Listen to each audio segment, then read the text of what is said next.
What in the world happened here? YCS edition. Make sure you guys smash the link crap out of that Draco Tail button so you guys don't miss out on more awesome content. Draco Tail branded all of these cards over this weekend have just been a massive topic of conversation. You know, last week we had, good old Albaz and friends getting destroyed off of the market. We saw the Dragon, the Devourer's Dogma, absolutely getting crushed off of the market in terms of value. And then you had Jesse Cotton having one of the best runs of Draco Tail cards, actually showing, oh crap, these cards that people thought were initially dead within the space actually are back in full swing here. And the reality of the situation is you now live in a space where, Fallen of Albaz and these impactful game-changing cards are in fact sitting here actually changing the game. I guess to answer the question, should I go out and buy, Fallen of Albaz, Fallen of the White Dragons? Do I need to go pick up, these other incredibly broken and powerful cards to, upgrade or have in general? I don't know what to tell you. Draco Tail cards were incredibly cheap up to this point. So many people wrote off the deck. The core plummeted into oblivion and just literally fell into obscurity, literally over time. But that's changed a little bit now as more eyes are kind of looking back and seeing, oh, hey, Draco Tail is still splashable. You still have the ability to access this. And I think that this YCS is going to override a lot of, people's thoughts towards that particular package. Whether or not it's going to be positive or negative still doesn't change the fact that these cards have gone up in price dramatically due to the fallout of your existing YCS. So, interesting. Solemn Accusation. If there was a card over the weekend that really was very surprising to see, Friday night at the YCS, I could not trade for a Solemn Accusation at all. I had at least 20 people walk up to me over the course of the day asking Solemn Accusation. People walking up to you, they need these cards to play the game.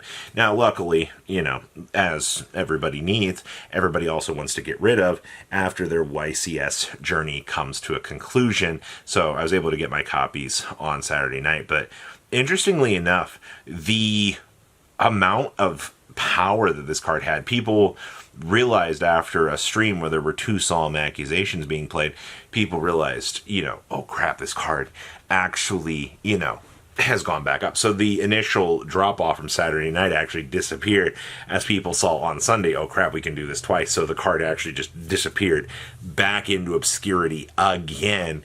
Going for that, this card has been a ride just to see the in-person effects in the YCS.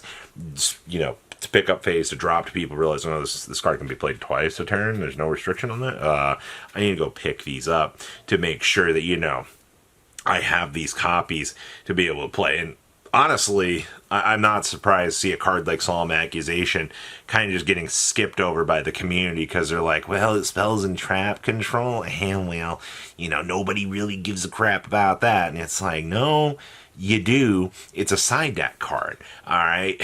There were a lot more cards that were present in the discussions for this meta that you really needed to consider and look at, just on the uptick shift around that was happening with this. But whether or not, people wanted that or good, bad, it's where we're at right now. Which brings us to Sky Striker. A price point, and I had to double check this before I sat down to film. Evidently, the lowest 0 Starlight Rare on the market is like $325.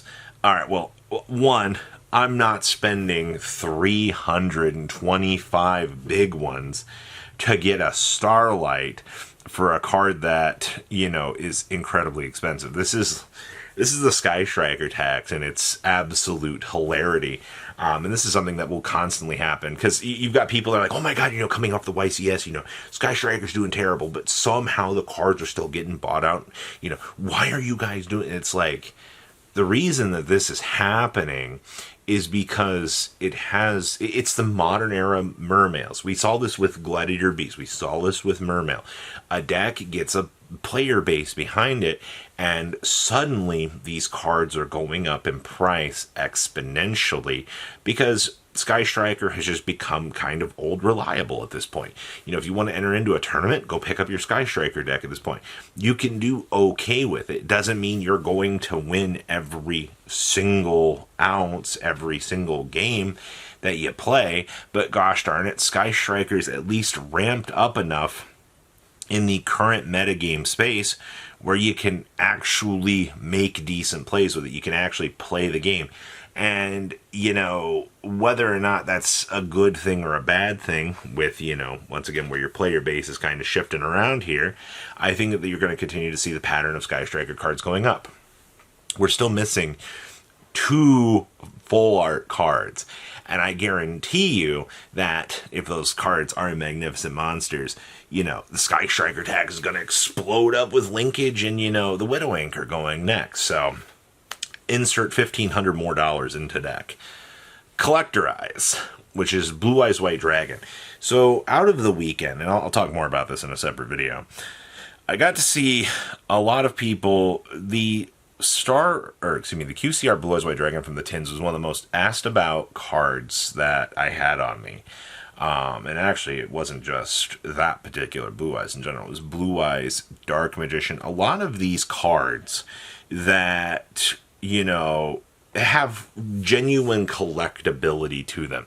You actually do have to have some consideration for the collector's market and why, you know, these cards are suddenly going up in price. You know, it's because people want to be able to add them to their collection. They see Blue Eyes White Dragon, you know, honestly, you take it back home, sell it on TCG Player, or hold it for another, you know, half year to a year. QCR Blue Eyes from the tins might actually hit $50. They're already at $40. You know, as more of the collectors are coming through here, these cards are just disappearing off of the market very slowly. It doesn't matter if it's a positive or negative. The reality of the situation is this is what's happening. These cards are disappearing in price.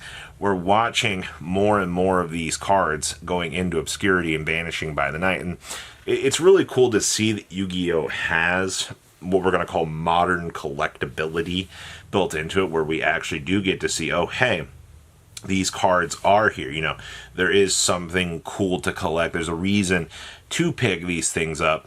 But, you know, at the same time, it's just like they're the one thing that people are going to want to trade for. So good news. I mean, if you got some QCR Blue Eyes White Dragons, or you pulled 1 or 2 from the tins and you held on to them up to this point, congratulations. They're going to be a very asked for commodity that players are going to want, or they're just going to want to trade for. So some interesting insight into that over the weekend. And then we have the Winners Pack scare.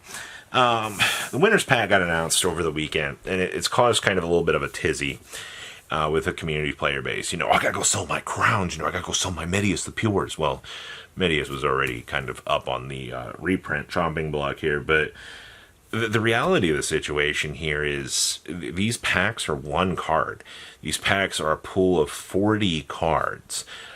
If you think that, you know, you're going to be able to get a place at a crowns from these, that's not fucking happening. Like, I'll say it again for you in the back. Get alive. Oh, sorry. Be smarter. Just the reality right now.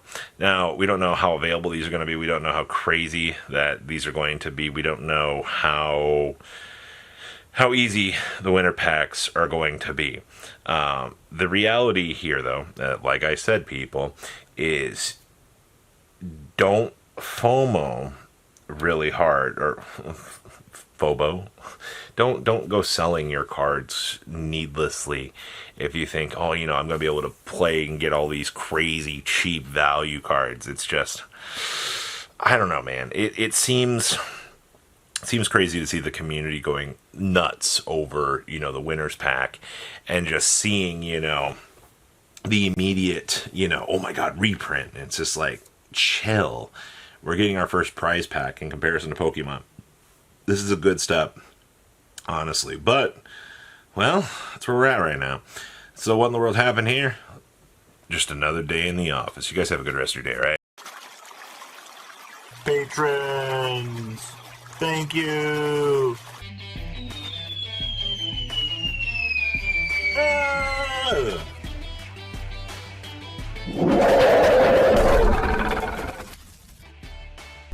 Thank you so much for watching. Check out these other videos.